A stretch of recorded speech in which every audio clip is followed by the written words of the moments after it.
नमस्कार. श्री स्वामी समर्थ. आजच्या नवीन व्हिडिओमध्ये आपल्या सगळ्यांचं स्वागत करते. आणि ही जी तिथी आहे एकादशीची, यंदा आलेली जी जया एकादशी आहे, ती खूप खास आहे बरं का. ज्यांना ज्यांना असं वाटतंय ना, की मागच्या काही जन्मांचं माझं फळ आहे, जे मला आत्ता मिळतंय. मला खूप दुःख, त्रास, यातना सहन कराव्या लागत आहे.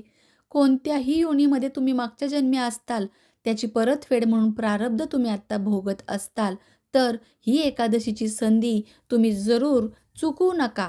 का? तर आजच्या दिवशी असे काही संयोग जुळून आलेले आहेत. सगळ्यात पहिली तिथी म्हणजे ही भगवान श्रीकृष्णांच्या भक्तांसाठी अत्यंत शुभ मानलेली आहे.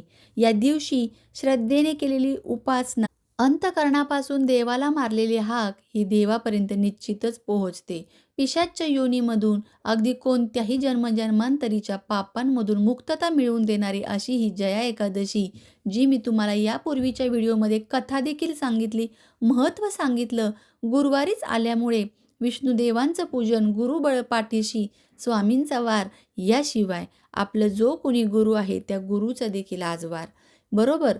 म्हणूनच आजच्या दिवशी जे काही आपण करू त्याचं फल हे आपल्याला अनेक पटीने मिळतं, कारण गुरुची साथ त्या उपायाला आपल्याला मिळते. यासाठी व्हिडिओ शेवटपर्यंत नीट ऐका. पूर्वजन्मातील जर तुम्ही काही पाप केलं असेल, नकारात्मक काही कर्म असेल, तर त्यांचा नाश करण्याची ताकद या जया एकादशीमध्ये आहे, असं सांगितलं जातं. जो भक्त या दिवशी प्रेमाने श्री विठ्ठलाचे, श्री हरी विठ्ठल, जय हरी विठ्ठल असं देखील नामस्मरण करेल, तरी त्याला मी तारून नेईल, असं सांगितलेलं आहे. मग बघा, आजच्या दिवशी विधिवत जर उपवास केला, उपवास घडला, तर काय त्यामागचं फल प्राप्त होऊ शकतं, हे कालच्याच कथेमध्ये मी तुम्हाला सांगितलेलं आहे. तर जरूर तो व्हिडिओ तुम्ही ऐकला पाहिजे, कारण शेवटी 41 दिवसांसाठी एक मी तुम्हाला खूप छान असा उपाय सांगितलेला आहे. एक असा जबरदस्त वशीकरण तिलक सिद्ध करण्यासाठी सांगितलेला आहे, तर तो व्हिडिओ जरूर पहा. त्याचबरोबर आजच्या दिवशी तांदूळ आणि तांदळाने बनलेले पदार्थ बिलकुल खायचे नाही आहेत. या पदार्थांचं सेवन करायचं नाही आहे. तांदूळ वर्ज्य असतो एकादशीला. त्याचबरोबर केस किंवा नखे कापू नये. यासोबतच आजच्या दिवशी गंगाजलाने शिडकाव करून संपूर्ण घराचा, आणि गंगाजल हे आंघोळीच्या पाण्यात मिक्स करून आंघोळ करायची आहे. सर्व नद्यांची, जेवढ्या नद्यांची तुम्हाला नावं जमतात, गंगेचं, यमुनेचं, गोदावरी, नर्मदा, कावेरी, सिंधू, इंद्रायणी, त्या सगळ्या नद्यांची नावं घ्यायची आणि मग त्या पाण्याने आंघोळ करायची आहे. कारण आता या कलियुगामध्ये फक्त तुम्ही स्मरण जरी केलं या सर्व तीर्थक्षेत्रांच्या नद्यांचं, तरी देखील तुम्हाला ते स्नानाचं पुण्यफल प्राप्त होतं. म्हणून लक्षात घ्या, तुम्ही आंघोळ करत असताना या नद्यांची नावं जरूर घेतली पाहिजेत. आणि आजच्या दिवशी खास करून दानाला खूप महत्त्व आहे. अन्नदान हे सर्वश्रेष्ठ सांगितलेलं आहे. म्हणून आजच्या दिवशी तुम्हाला जर संधी मिळाली एखाद्या गरीब, भुकेल्या असलेल्या जीवाला दान करण्याची किंवा अन्न जे आहे ते खाऊ घालण्याची, तर जरूर तुम्ही अशा असहाय्य लोकांना सहाय्य करून, मदत करून पुण्यदायी काम जरूर करा. याशिवाय शास्त्रामध्ये अन्नदानाला विशेष असं महत्त्व आहे. जी ही व्यक्ती अशी तुम्हाला भुकेली वगैरे दिसेल, तर त्या व्यक्तीला आपण अन्नदान देतो, तेव्हा त्या व्यक्तीचा आशीर्वाद आपल्याला लाभतो आणि आपल्या आयुष्यामध्ये कधीही आपल्याला अन्नधान्याची कमतरता राहत नाही. कुठून ना कुठून तरी ती व्यवस्था होते. आपलं सगळं आयुष्याला चांगलं घडी बसवण्यासाठी साक्षात परमेश्वर उभा राहतो, असं म्हटलं जातं. म्हणून लक्षात घ्या, आजची ही जया एकादशी अतिशय खूप अशी पॉवरफुल आहे असं म्हणावं लागेल, कारण गुरुवारचा दिवस आलेला आहे. अनेक असे विशेष संयोग देखील बनत आहेत. त्यामध्येच भीष्म द्वादशी आहे. म्हणूनच ही एकादशी आपल्याला 29 तारखेला साजरी करत असताना हळदीच्या पाण्याने विष्णुदेवांना, बालकृष्णाला किंवा मग विठ्ठलाच्या मूर्तीला तुम्ही स्नान घालायचं आहे. ओम नमो भगवते वासुदेवाय नमः असा मंत्र म्हणा, किंवा श्री हरी विठ्ठल, जय हरी विठ्ठल असं म्हटलं तरी चालणार आहे. ओम क्लीम कृष्णाय नमः हा एकदम जबरदस्त असा मंत्र जरूर आजच्या दिवशी एक माळ तरी जप केला पाहिजे. रातोरात तुमची जी नशिबाची आहे शिदोरी किंवा नशीब हे उजळण्यासाठी हा गुप्त उपाय प्रत्येकाने घरात केला पाहिजे या मंत्राचा.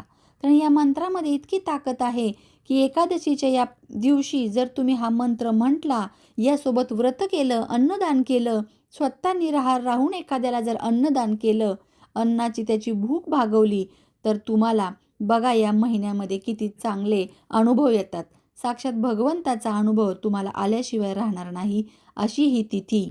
त्यासोबतच आजच्या दिवशी जो आपल्या घरातील मेन दरवाजा आहे, मुख्य द्वाराजवळ आजच्या दिवशी दिव्याचं ते तेल आहे ते न वापरता गाईच्या तुपाचा दिवा लावायचा आहे आणि हा दिवा आपल्या मेन दरवाजावरती लावायचा आहे. शक्य असेल तर थोडंसं केसर त्यामध्ये घालायचं आहे, नाही तर चिमूटभर हळद टाकायची आहे.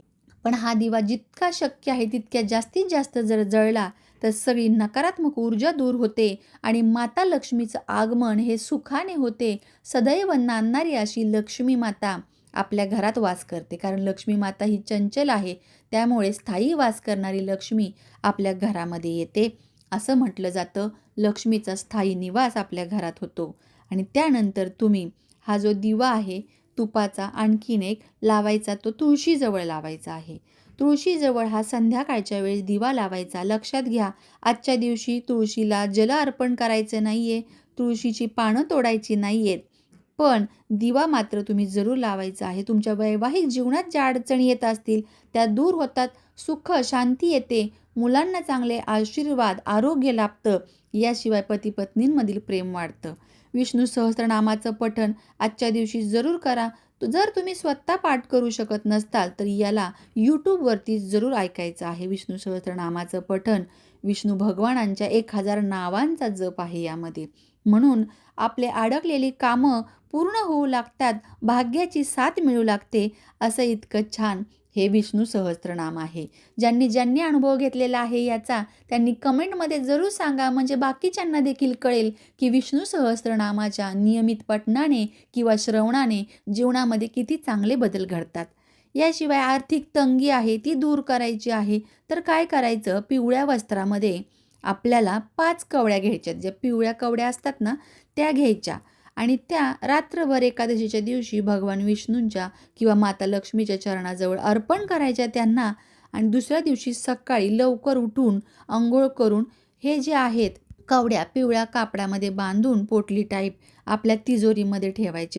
पण ही पोटली बांधताना याला चंदनाचं किंवा गुलाबाचं अत्तर लावायचं त्या कवड्यांना वगैरे आणि मग ती ठेवायची आहे. यामुळे आपल्याला अनेक ठिकाणाहून अनेक आपले मार्ग जे आहेत नवनवीन इन्कमचे स्रोत खुलतात आणि नवीन मार्ग प्राप्त होतात. त्यासोबतच नेम फेम यश कीर्ती मिळते. म्हणून ही कवडी लक्ष्मीला अशी प्रिय असणारी जरूर आजच्या दिवशी सिद्ध करून आपल्या तिजोरीत ठेवायची आहे. याचबरोबर आजच्या दिवशी सात्विक अन्न खावा. जरी उपवास नाही केला तरी सात्विक अन्न खावा. रात्री जेवढं शक्य होईल तेवढं जागरण करा. 12 वाजेपर्यंत कीर्तन करा, भजन करा, पठण करा, कोणतंही स्तोत्र मंत्र जाप करा. आणि याशिवाय क्रोध, चिडचिड, मत्सर, द्वेष बिलकुल करू नका. यामुळे तुम्ही एकदम पवित्र अशा लहरी प्राप्त करू शकता, ज्या आज आहेत ब्रह्मांडामध्ये या दिवशी एकादशीच्या दिवशी त्या तुम्हाला प्राप्त होतील. चला तर मग पुन्हा भेटूया नवीन माहितीसोबत. तोपर्यंत सर्वांना श्री स्वामी समर्थ. आणि हा धनसंपत्तीसाठी भरभराटीसाठी सांगितलेला कवड्यांचा उपाय जरूर करा. जरी 5 कवड्या नाही मिळाल्या 2 कवड्यांचा तरी हा उपाय जरूर केला पाहिजे.